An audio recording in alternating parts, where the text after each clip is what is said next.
السلام علیکم ورحمۃ اللہ وبرکاتہ۔ الحمدللہ رب العالمین والصلاة والسلام علی رسولہ الکریم وعلی آلہ وصحبہ اجمعین وبعد۔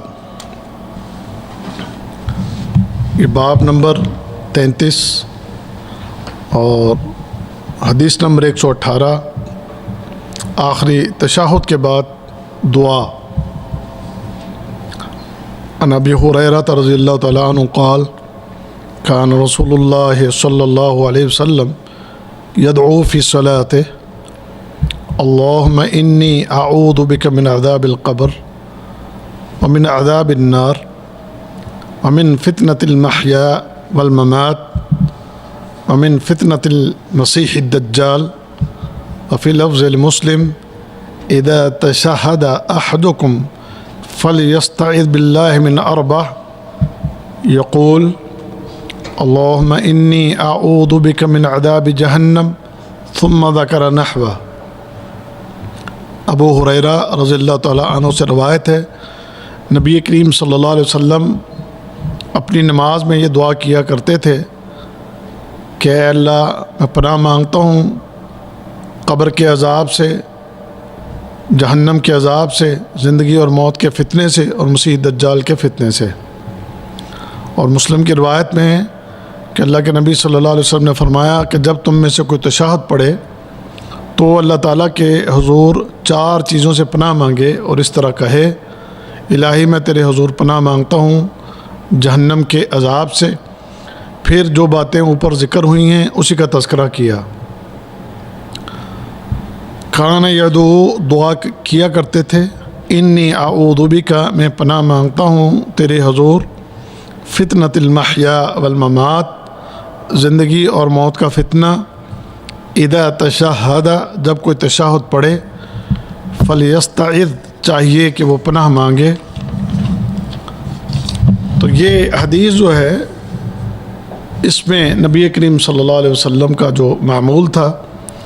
کہ آپ آخری تشہد میں درود شریف پڑھنے کے بعد آپ یہ دعا مانگتے تھے، اور اس دعا کی آپ نے تعلیم دی ہے اپنی امت کو بھی۔ بڑی عظیم دعا ہے، اور اس عظیم دعا کے اندر جو جملے ہیں اس میں آپ غور کریں۔ انسان کے لیے جو خطرات ہیں، جو مسائل ہیں، ایک قسم کی ان تمام چیزوں سے پناہ مانگی گئی ہے، اور فتنے صرف دنیا ہی کے نہیں بلکہ قبر کے بھی اور آخرت کے بھی، کیونکہ اگر ان فتنوں سے انسان بچ گیا تو انشاءاللہ انسان کی دنیا بھی بچ گئی اور انسان کی آخرت بھی بچ گئی۔ تو آپ نے بڑی جامع اور بڑی عظیم یہ دعا ہے جو آپ نے اپنی امت کو سکھائی ہے۔ ہمارے لوگ خاص کر بر صغیر میں، وہاں پر نماز کی آپ کتاب لیں تو وہاں پر ایک ہی دعا انہوں نے بتائی ہوئی ہے، رب اجعلنی مقیم الصلاۃ، وہ والے وہی زیادہ تر پڑھتے ہیں۔ اور یہ دعا آپ کو شاید کسی کتاب کے اندر ہی ملے۔ ہاں ہمارے الحمدللہ اہل حدیث علماء نے جو کتابیں لکھی ہیں ان کے اندر تو نبی کریم صلی اللہ علیہ وسلم سے ثابت شدہ جو احادیث سے یہ دعائیں ہیں، جیسے یہ دعا ہے یہ بھی آپ کو ملے گی، اور اس کے علاوہ بھی دعائیں ملیں گی، کیونکہ اللہ کے نبی نے اور بھی دعائیں کی ہیں۔ صرف یہی دعا نہیں کی کہ رب اجعلنی مقیم الصلاۃ ومن ذریتی، وہ والی صرف وہی نہیں کی، یہ دعائیں ہیں جو اللہ کے نبی صلی اللہ علیہ وسلم نے آپ نے خود بھی پڑھی ہیں اور اپنی امت کو بھی اس کی نصیحت کی ہے۔ میں یہ نہیں کہتا کہ وہ دعا نہیں پڑھنی چاہیے، وہ بھی پڑھیں، لیکن جو دعا آپ نے سکھائی ہے اس کو نہیں چھوڑنا چاہیے، اس کو سیکھنا چاہیے اور اپنی نمازوں کی زینت بنانا چاہیے۔ اور پھر آپ دیکھیں کہ اس کے اندر کتنے جامع الفاظ ہیں اور کتنی یہ عظیم دعا ہے۔ اس دعا کے اندر صرف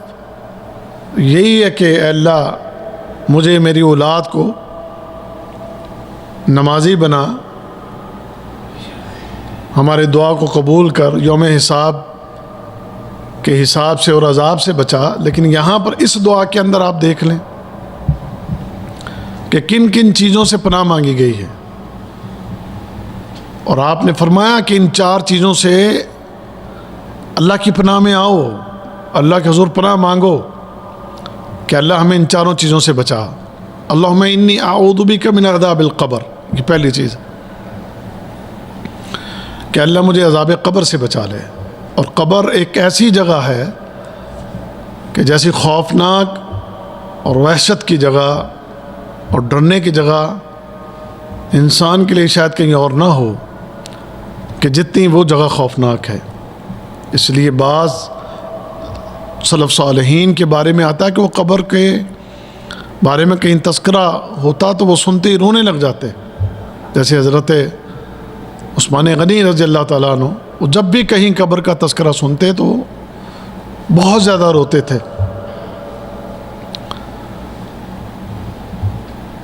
اور کسی نے پوچھا آپ سے کہ حضرت آپ قبر کا تذکرہ ہوتا ہے تو آپ بہت روتے ہیں، تو آپ نے فرمایا تھا میں نے اللہ کے نبی صلی اللہ علیہ وسلم سے یہ سنا کہ آپ نے فرمایا تھا کہ اس سے زیادہ وحشت کی جگہ اور کوئی نہیں ہے۔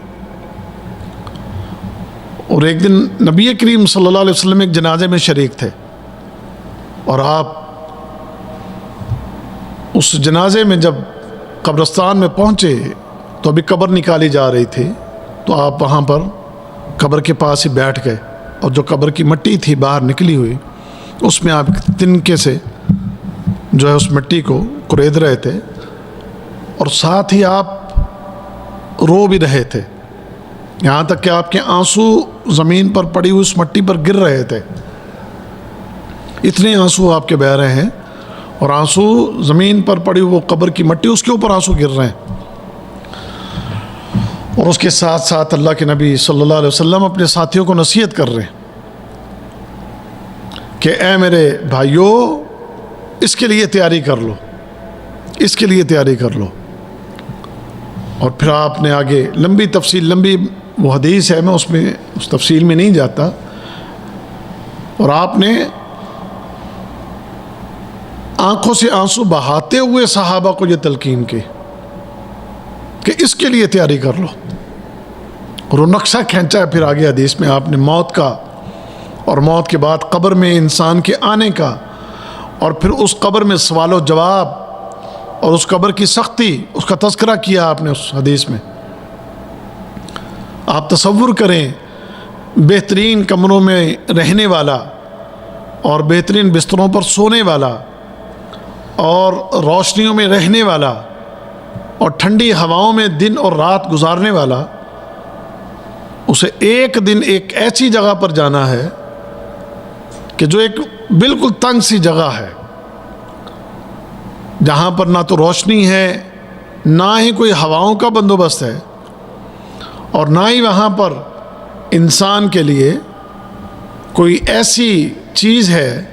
کہ جو اس کے لیے وہاں پر اس قبر کے اندر دنیا جیسی نعمتوں کو لانے کا ذریعہ اور سبب بنے، کچھ بھی نہیں۔ ہاں ایک چیز ہے کہ جو اس انسان نے یہاں پر اگر اس کو مینج کر لیا، اس کا انتظام کر لیا، تو وہ اس کے لیے قبر کے اندر باعث سکون، باعث رحمت اور باعث عزت بن جائے گی۔ تو اس لیے ایک مومن کو چاہیے کہ اس تصور کو ذہن میں لائے، اور اس تصور کو ذہن میں لا کر اللہ سے یہ دعا کرے کہ اللہم انی اعوذ بک من عذاب القبر۔ عذاب قبر کی بعض کیفیات جو اللہ کے نبی نے بیان کی ہیں، اس سے رونگٹے کھڑے ہو جاتے ہیں۔ اور آپ نے ایک جگہ ایک حدیث میں یہ فرمایا تھا کہ اگر تمہیں پتہ چل جائے کہ مرنے کے بعد انسان کے ساتھ ان قبروں میں کیا ہوتا ہے تو تم ہنسنا چھوڑ دو، تم اپنی بیویوں کے ساتھ راتیں گزارنا چھوڑ دو، اور گھروں سے نکل جاؤ کہیں جنگلوں میں، اور جنگلوں میں جا کر کہیں تم بسیرا کر لو، اگر تمہیں اس بات کا پتہ چل جائے کہ یہاں مرنے کے بعد انسانوں کے ساتھ کیا ہوتا ہے۔ آپ نے قبر کے دبوچنے کا تذکرہ کیا ہے کہ وہ قبر انسان کو یوں دبوچ لیتی ہے کہ اس کی پسلیاں آپس میں یوں دھنس جاتی ہیں۔ اس قبر کے اندر آپ نے جہنم کی آگ کا تذکرہ کیا ہے، جہنم کے انگاروں کا،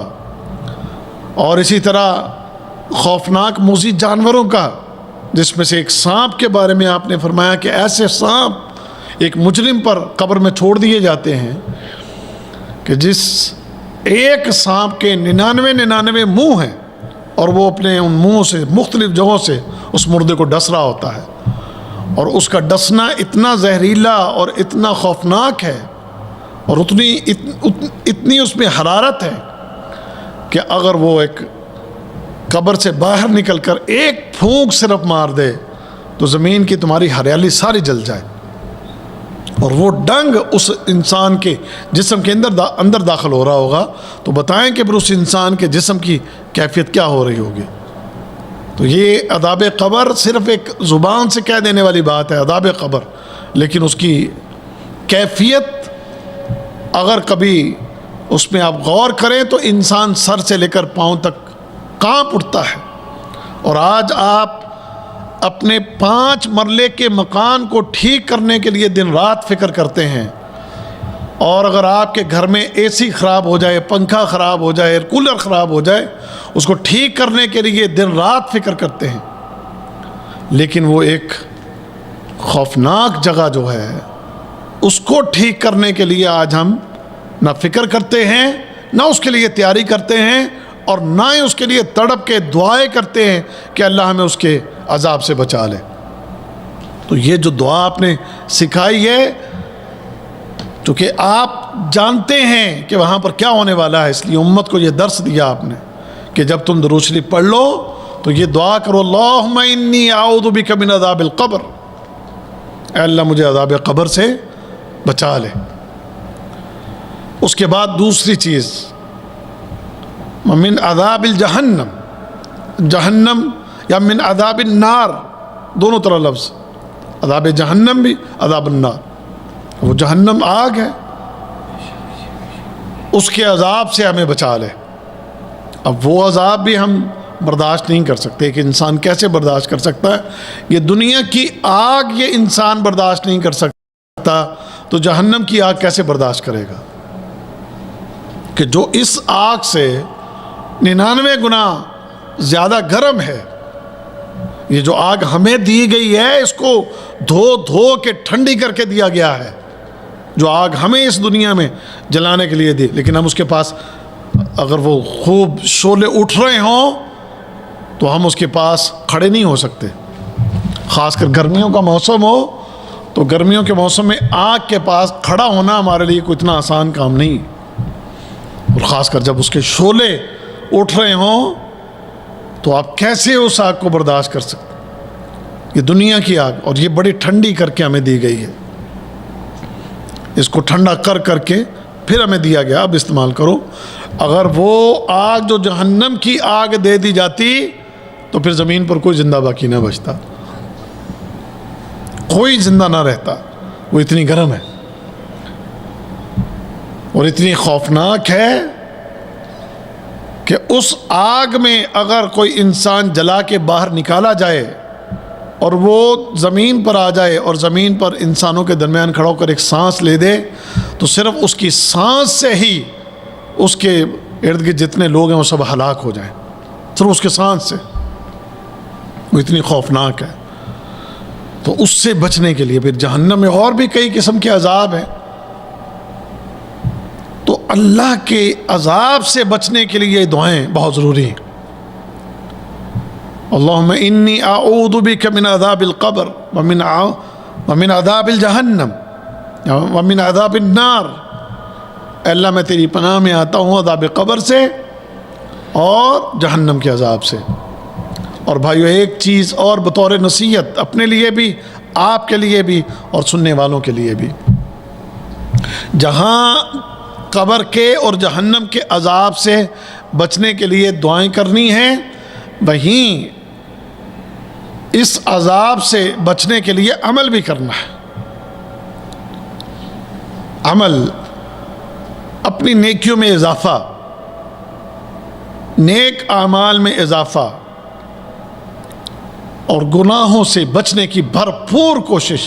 فاتقوا اللہ ما استطعتم، اللہ سے ڈرتے ہوئے گناہوں سے بچیں، جتنی کوشش ہو سکتی ہے انسان اپنے آپ کو اس سے بچائے، اور نیکیوں کی بھرمار، زیادہ سے زیادہ عمل، جیسے ایک بندے کو کہا جائے آؤ یہ رہا ایک کام اور کماؤ جتنا کما سکتے ہو، تو بندہ کوشش کرتا ہے میں آج اتنا کام کر لوں، اتنا، تاکہ مجھے آج اجرت زیادہ مل جائے، پیسے زیادہ مل جائیں۔ میں آپ سے ایک سوال کرتا ہوں، رات کو کبھی آپ نے بستر پر بیٹھ کے حساب لگایا ہے کہ آپ نے آج کتنی نیکیاں کمائی ہیں؟ کبھی آپ نے دنیا کا مال کتنا کمایا؟ تو وہ تو اکثر ہی ہم حساب کرتے رہتے ہیں،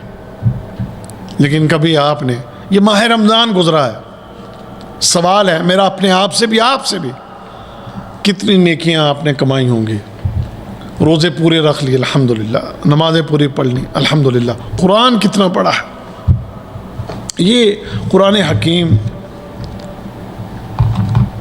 واللہ جنت میں جانے کے لیے اور جہنم سے بچنے کے لیے بہت بڑی کتاب ہے، بہت بڑی نعمت ہے اس زمین پر لوگوں کے پاس، یہ بہت بڑی نعمت ہے، بہت بڑی نعمت ہے، یہ اللہ کا بہت بڑا انعام ہے، یہ کتاب، یہ قرآن حکیم بڑی عظیم نعمت ہے۔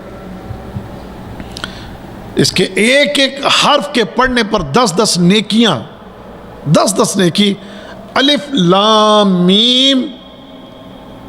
یہ ایک نہیں بلکہ یہ 3 حرف ہے، الف الگ ہے، لام الگ ہے، میم الف ہے، سمجھ گئے؟ ایک لائن آپ پڑھتے ہیں تو ایک لائن میں آپ ذرا گنتی کر لیں کتنے حروف، ایک صفحہ آپ پڑھتے ہیں تو آپ گنے ایک صفحے پر کتنے حروف ہیں، ایک پارہ آپ پڑھتے ہیں تو حساب لگا لیں آپ کتنے حروف ہیں، ایک پارہ۔ حساب لگانے والوں نے جو کوئی چھوٹا موٹا حساب لگا کے بتایا ہے کہ جب آپ ایک پارہ قرآن کا ختم کر لیں تو کم از کم بھی آپ 1,00,000 نیکی کما لیتے ہیں،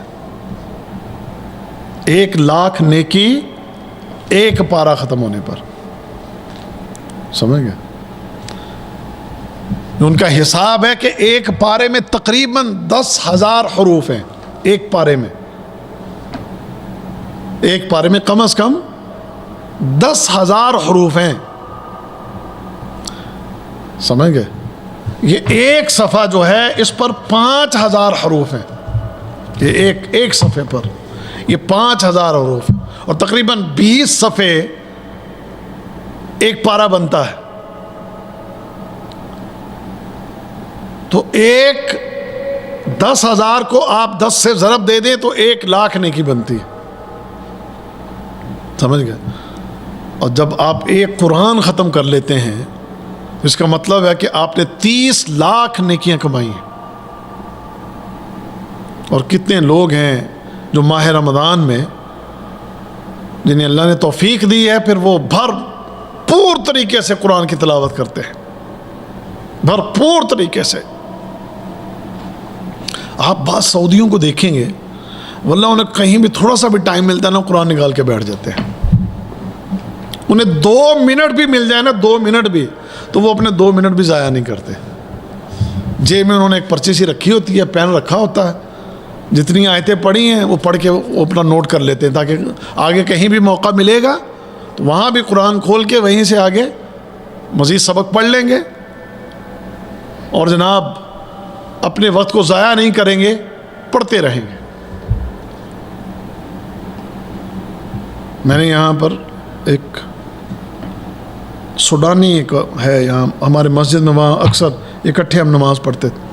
میں اس کو دیکھنا اکثر ہی قرآن، ماشاءاللہ قرآن کی تلاوت، اکثر ہی بیٹھا۔ فجر کے بعد ہم تو نماز پڑھی چلے گئے، تو کبھی اگر تھوڑی دیر بیٹھے تو دیکھا وہ بیٹھا ہے، ہم زور پڑھی تو زور پڑھ کے ابھی ہم نکل گئے تو اس کو دیکھا وہ بیٹھا ہے، عصر کے بعد ہم نے دیکھا پڑھ۔ ایک دن میں نے دیکھا اس کو قرآن کے ابتدا میں اس کو دیکھا، تو میں نے اگلے دن میں نوٹ کرنے کے لیے اگلے دن دیکھا تو کئی 6-7ویں پارے پر پہنچا ہوا تھا۔ اس کا مطلب ہے کہ اس نے پہلے دن کو 5-6 پارے پڑھ لیے تھے، یعنی ایک دن میں وہ 5-6 پارے پڑھ رہا ہے۔ بعض لوگوں کا قرآن سے اتنا تعلق ہے، اور جس نے قرآن سے ایسا تعلق بنا لیا نا، اللہ سے قوی امید ہے کہ وہ عذاب قبر اور جہنم کے عذاب سے بچ جائے گا انشاءاللہ۔ بلکہ ہمیں تو ایسی کچھ چیزیں دے دی گئی ہیں اور بتایا گیا ہے کہ قرآن میں ایک ایسی صورت ہے جسے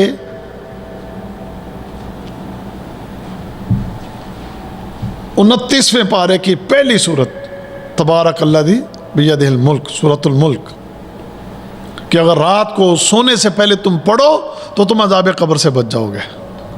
وہ 30 آیت، وہ صرف 30 آیتیں ہیں، اور پڑھنے میں 2 سے 3 منٹ لگتے ہیں صرف۔ اگر میں ہر رات کو سونے سے پہلے وہ 3 منٹ اس پر لگا دوں تو عذاب قبر سے بچتا ہوں۔ اب ہے کوئی وہ 3 منٹ لگانے والے؟ لیکن موبائل پر آپ 3-3 گھنٹے ان سے لگوا لیں، ٹی وی پر اور جناب سوشل میڈیا پر 3-3 گھنٹے اس کو لگوا لیں، رات کو سونے سے پہلے کانوں کو لگا کے جناب وہ چیزیں سنتا رہے گا، سنتا سنتا وہ سو جائے گا، لیکن قرآن نہیں پڑھے گا، اس کو ٹائم نہیں دے گا۔ سونے سے پہلے کتنا قرآن پڑھتے ہو؟ عذاب قبر سے بچنے کے لیے جہاں دعا کا اہتمام، وہیں اعمال کا بھی اہتمام کریں۔ یہ تمہیں قرآن قبر سے بھی بچائے گا، اور قیامت کے دن اللہ کے نبی صلی اللہ علیہ وسلم فرماتے ہیں، فرمایا کہ یہ قرآن یا تو تمہارے لیے حجت ہوگا یا تم پر حجت ہوگا۔ تمہارے لیے حجت اگر تم اس کو پڑھتے رہے ہو، فرمایا سورہ بقرہ، سورہ آل عمران اپنے پڑھنے والے کے اوپر قیامت کے دن سورج اور اس بندے کے درمیان آڑ بن جائیں گی۔ یہ جب سورج صرف 1 میل کے فاصلے پر ہوگا، لوگ جر رہے ہوں گے، تڑپ رہے ہوں گے، اور یہ قرآن اس کے اوپر آ کر سایہ کر دے گا۔ اے میرے پڑھنے والے، تجھے آج تکلیف نہیں ہونے دیں گے، اور اللہ کی بارگاہ میں آگے بڑھ کے اللہ سے قرآن جھگڑا کرے گا۔ کسی کی ہمت جرت ہے کوئی اللہ سے جھگڑا کرے؟ لیکن چونکہ یہ کوئی مخلوق نہیں ہے، یہ اللہ کا کلام ہے، تو کلام الہی رب سے جھگڑا کر رہا ہے۔ اے اللہ اس بندے کو جہنم میں نہیں ڈالنا، اے اللہ اس بندے کو جہنم میں نہیں ڈالنا۔ کیوں؟ کیونکہ اے اللہ اس نے میرے ساتھ اپنے تعلق کو بڑا مضبوط رکھا ہے۔ پڑھتا رہا، جب بھی اس کو ٹائم ملتا تھا یہ مجھے پڑھنے لگ جاتا تھا، مجھے پڑھنے لگ جاتا تھا۔ اس نے اپنی آنکھوں کو میرے حروف سے منور رکھا، اس نے اپنے دل اور دماغ کو تیرے کلام سے معطر رکھا، تو لہذا یا اللہ اس کو جہنم میں نہیں ڈالنا، اور اللہ اپنے کلام کی بات کو مانے گا اور اسے جہنم سے آزاد کر دے گا۔ اور بھی کئی چیزیں بیان ہو سکتی ہیں، لیکن میں صرف ایک قرآن کی بات کر کے آگے بڑھتا ہوں کہ جہنم سے بچنے کے لیے، عذاب قبر سے بچنے کے لیے تمہارے پاس یہ بہت بڑی چیز ہے، بہت بڑی چیز ہے۔ دعا، نماز اور قرآن، ان چیزوں کو مضبوطی سے پکڑ لو۔ نماز میں کبھی کمی نہ آنے دو، نماز میں کبھی سستی نہ آنے دو، اور قرآن کی تلاوت کسی ایک دن بھی مت چھوڑو۔ اس کو پڑھو اور خوب پڑھو، جتنا پڑھ سکتے ہو۔ دل کرتا ہے نا یہ بار بار، یہ دل کرتا ہے، سیدھی سی بات ہے، اس میں کون سی غلط بات ہے؟ بار بار دیکھوں کسی کا میسج تو نہیں آیا، بار بار اس کے ٹچ کو کھولنا۔ ایک تحقیق بعض اداروں نے کی ہے کہ لوگ دن میں سینکڑوں مرتبہ سکرین کو کھولتے ہیں، سینکڑوں مرتبہ، بعض لوگ ہزاروں مرتبہ دن میں سکرین کو ٹچ کو بار بار کھولتے ہیں، بار بار کھولتے ہیں۔ میسج تو نہیں آیا، ابھی فیس بک پہ کیا چل رہا ہے، ابھی فلاں چیز ہے تو وہ کیا ہے، وہ کیا ہے، وہ کیا، واٹس ایپ کا میسج دیکھ لو، یہ دیکھ، بار بار اس کو کھولیں گے، سمجھ گئے؟ لیکن آپ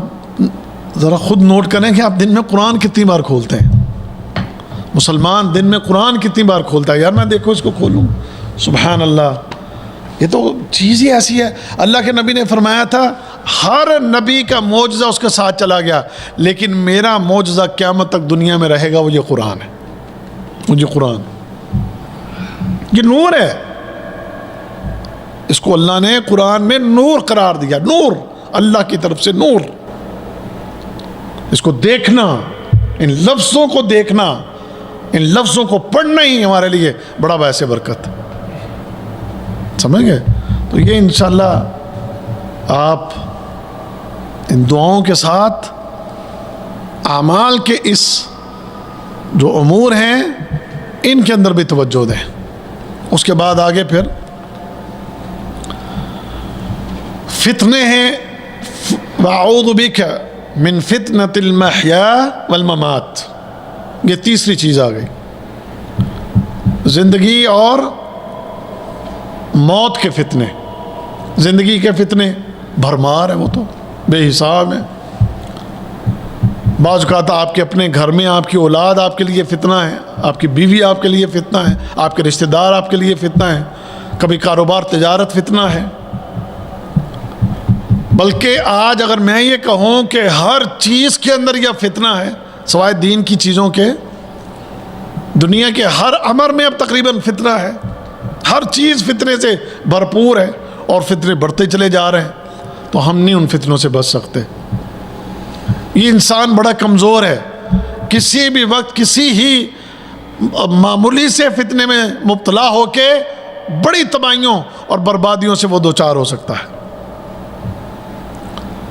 اب میں نہیں بچ سکتا، آپ نہیں بچ سکتے، ہم نہیں بچ سکتے، صرف ایک ہستی ہے جو بچائے گی، وہ صرف اللہ ہے۔ تو یا اللہ ہم بڑے کمزور ہیں، تو ہم تیری پناہ میں آتے ہیں کہ تو ہمیں ان فتنوں سے بچا لے، اور یہ فتنے انسان کے لیے دنیا اور آخرت کے عذاب کا سبب بننے والے ہیں، اللہ تو ہمیں بچا لے۔ اور موت کے فتنے کے جب انسان کا وقت قریب آ جاتا ہے تو اس وقت میں بھی شیطان انسان کی جان نہیں چھوڑتا۔ جب سانسیں اکھڑ رہی ہوں، ہو سکتا ہے اس وقت شیطان آ کے آپ کو الٹا سبق پڑھا دے کہ اللہ سے کفر کر دو، کہ تمہیں اس اللہ نے کتنی تکلیف میں مبتلا کر دیا ہے۔ آپ اس وقت کلمہ پڑھنا چاہ رہے ہوں، لیکن شیطان آپ کے پاس آ کے آپ کو کاروبار یاد کروا دے،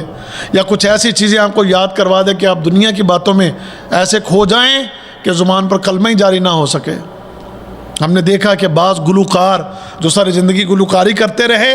مرتے وقت خواہش کر رہے ہیں کہ جی دل کر رہا ہے کہ آج فلانا گانا گاؤں، اور وہ گانا گا کے مر جاتے ہیں اس موت کے وقت میں، کہ جب اس کو چاہیے تھا کلمہ پڑھتا،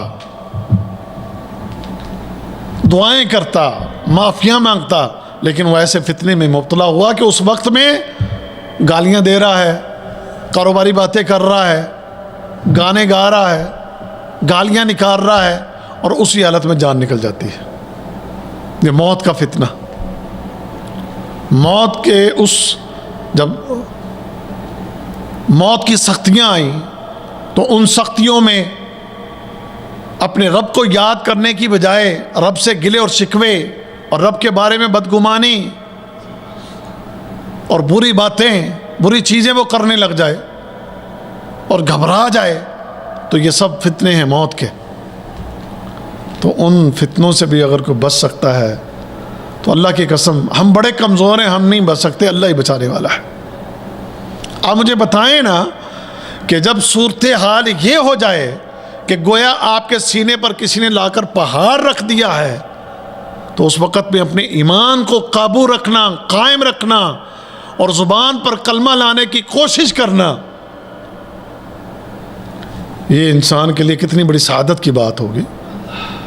لیکن اس وقت میں جب اتنی تکلیف میں ہو بندہ اور وہ گھبرا جائے اور الٹی سیدھی باتیں کرنے لگ جائے تو وہ فتنے میں مبتلا ہو گیا۔ کیونکہ شیطان کی کوشش ہے کہ وہ آپ کے کسی بھی لمحے کو وہ اپنے حق میں کر لے اور آپ کو جنت کی طرف جانے سے روک لے اور جہنم میں لے جانے کا ذریعہ اور سبب بن جائے۔ سمجھ گئے نا؟ تو اس لیے یہ موت کے فتنوں سے بھی اللہ کی پناہ میں آنا، پھر قبر میں بھی فتنے ہیں، وہاں بھی آزمائشیں، اللہ بچائے۔ پھر اس کے بعد ہے فتنۃ المسیح الدجال۔ مسیح دجال یہ چوتھی چیز ہے۔ اب مسیح دجال کے بارے میں اللہ کے نبی صلی اللہ علیہ وسلم فرماتے ہیں کہ اس سے بڑا فتنہ اس زمین پر کوئی نہیں آیا۔ اگر کوئی فتنہ روئے زمین پر کوئی آیا ہے، سب سے بڑا اگر کوئی فتنہ تو وہ کون سا ہے؟ مسیح دجال۔ اعوذ بک من فتنۃ المسیح الدجال، ایک ایسا فتنہ کہ جس کے بارے میں ہر نبی نے اپنی امت کو ڈرایا ہے۔ ہر نبی نے اپنی امت سے کہا کہ دیکھنا، اپنے آپ کو اس فتنے سے بچانے کے لیے دعائیں کرو، اللہ کے سامنے گڑ گڑاؤ، دعائیں کرو کہ اللہ تمہیں اس فتنے سے بچائے۔ وہ اتنا خوفناک فتنہ ہے کہ جب وہ دنیا میں ظہور ہوگا اس کا، تو دنیا میں ایک قحط سالی کی کیفیت ہوگی، تنگ دستی کا زمانہ ہوگا، مصیبتیں، تکلیفیں اور پریشانیاں ہوں گی لوگوں کو، اور وہ آ کے ربوبیت کا دعویٰ کر دے گا، اور ساتھ ہی کچھ ایسی چیزیں لوگوں کو دکھائے گا کہ وہ دیکھ کر کہیں گے کہ ابھی یہی سب کچھ ہے۔ آسمان کی طرف اشارہ کرے، بارش برسے، زمینیں سوکھ گئی ہیں اور وہاں سے اگنے کا کوئی چانس نہیں ہے، اور وہاں سے کچھ چیزیں اگا دے، تو لوگ تو اس کو کہیں گے بھئی سب کچھ تو ہی ہے، ہمارا تو سب کچھ تو ہی ہے، ہمارا تو مائی باپ تو، رب تو، سب کچھ تو۔ لوگ اس کو سجدے کریں گے، اس کو معبود قرار دیں گے، تو وہ بہت بڑا فتنہ ہے۔ تو اس سے بھی بچنے کے لیے ہم اللہ کی پناہ میں آتے ہیں۔ تو یہ دعائیں اللہ کے نبی صلی اللہ علیہ وسلم نے جو سکھائی ہیں، اس کو اچھی طرح یاد کریں، اور یہی دعا اپنے بچوں کو بھی یاد کروائیں، اپنے گھر والوں کو بھی یاد کروائیں، اپنی آنے والی نسلوں کو بھی یہ دعائیں یاد کروائیں جو اللہ کے نبی نے بتائی۔ اور یہ بڑی عظیم دعا ہے، جیسے ابھی میں نے اس کی تھوڑی سی ابھی تو تفصیل بیان کی ہے، اس کی تفصیل میں جائیں تو بہت ٹائم چاہیے، تھوڑی تھوڑی چیزیں اس پر بیان کی گئی ہیں۔ آپ اگر ایک عذاب قبر پر بات کریں تو وہ الگ ایک پورا ٹاپک ہے، جہنم کا عذاب الگ ایک پورا ٹاپک ہے، دنیا کے زندگی کے فتنے الگ ایک ٹاپک ہے، موت کے الگ ایک ٹاپک ہے، اور مسیح دجال کا ایک الگ ٹاپک ہے۔ اب آپ نے، اللہ کے نبی صلی اللہ علیہ وسلم نے ان 4 کلمات کے اندر یہ الفاظ، یہ دعا سکھا کر آپ نے ہماری نجات کا ایک بہت بڑا ذریعہ ہمیں بتایا ہے۔ تو اس کو یاد کریں، اور دعا کرتے ہوئے ان چیزوں کو ذہن میں رکھیں کہ میں جن چیزوں سے پناہ مانگ رہا ہوں آخر یہ ہے کیا، اور میرے لیے ان میں خطرات کیا ہیں۔ قبر، جہنم، زندگی کا فتنہ، موت کے فتنے، مسیح دجال کا فتنہ، یہ تو بڑے خوفناک ہیں، اور جو مسیح دجال کے کہنے میں آ گیا وہ اس کا ساتھی بن گیا، اور وہ بھی جہنمی، اور کئی اپنے آپ کو مسلمان کہنے والے اس کا شکار ہوں گے، اور اس کے کہنے میں آ کر اپنے آپ کو جہنم میں دھکیل لیں گے۔ تو یہ دعا انشاءاللہ یاد ہونی چاہیے ہمیں بھی، اور ہماری نسلوں کو، اولادوں کو۔ اللہ تعالیٰ ہمیں سمجھنے کی اور عمل کرنے کی توفیق عطا فرمائے۔ اللہ تعالیٰ ایسی عظیم نعمتوں سے مستفید ہونے کی توفیق عطا فرمائے کہ جو ہمارے لیے دنیا و آخرت میں نجات کا اور کامیابی کا سبب ہے۔ اللہ عمل کی توفیق دے۔ باقی انشاءاللہ کل بات ہوگی۔ وآخر دعوانا الحمدللہ رب العالمین۔ سبحانک اللہم و بحمدک، اشہد ان لا الہ الا انت، استغفرک و اتوب الیک۔